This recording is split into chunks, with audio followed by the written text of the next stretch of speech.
好多時候我哋會覺得傳福音係一啲比較屬靈啦、比較有恩賜嘅人啦，先至適合去做嘅事。但聖經卻係讓我哋睇見神最先揀選嘅唔係呢啲人，而係一群喺社會裏邊地位最低嘅牧羊人。我哋嚟睇路加福音2章15節，經文記載，眾天使離開他們，升天去了。牧羊的人彼此說：我們往伯利恆去，看看所成就的事，就是主所指示我們的。當一班天使大聲讚美神離開之後，牧羊人就立刻彼此說：我們往伯利恆去。佢哋要去睇嘅就係所成就嘅事。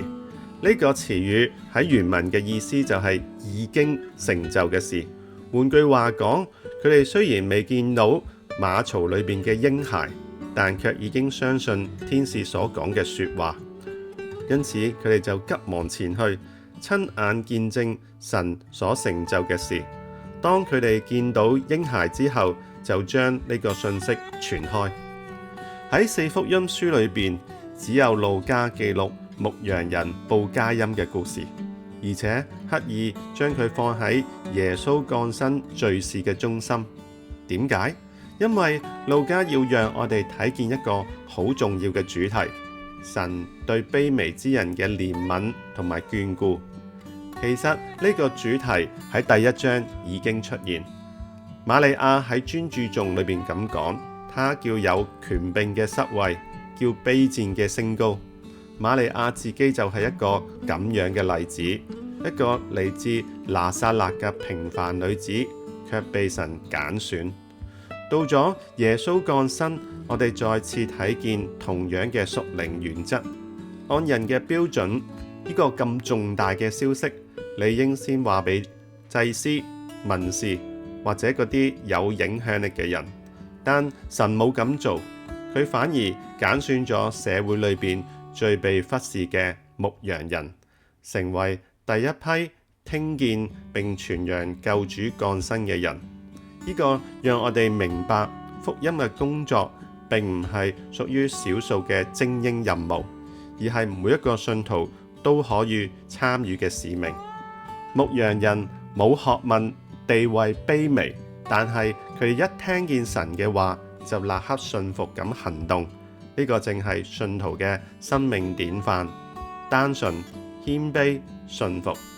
弟兄姊妹，呢個俾我哋一個好大嘅提醒。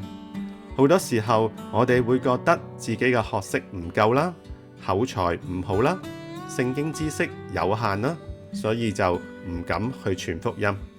但神可以用有學識嘅路加寫咗整卷嘅福音書，同樣佢都用一群冇學識嘅牧羊人去見證佢嘅救恩。而且牧羊人所傳嘅唔係嗰啲高深嘅神學理論，而係佢哋親身經歷嘅見證。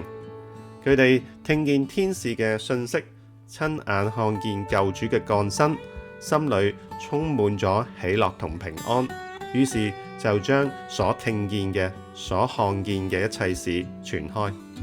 其實最感人嘅見證，往往唔係神學講得幾準確，而係嗰啲真實發自內心嘅分享。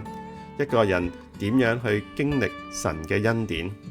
當一個人真心咁講耶穌真係好正啊，呢句話往往比任何嘅理論更有力量。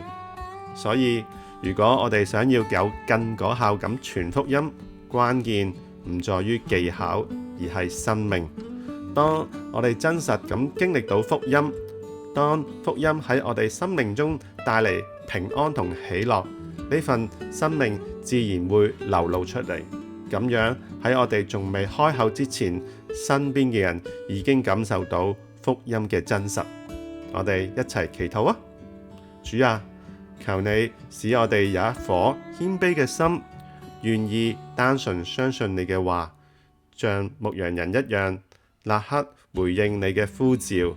奉主耶穌名祈禱，阿門。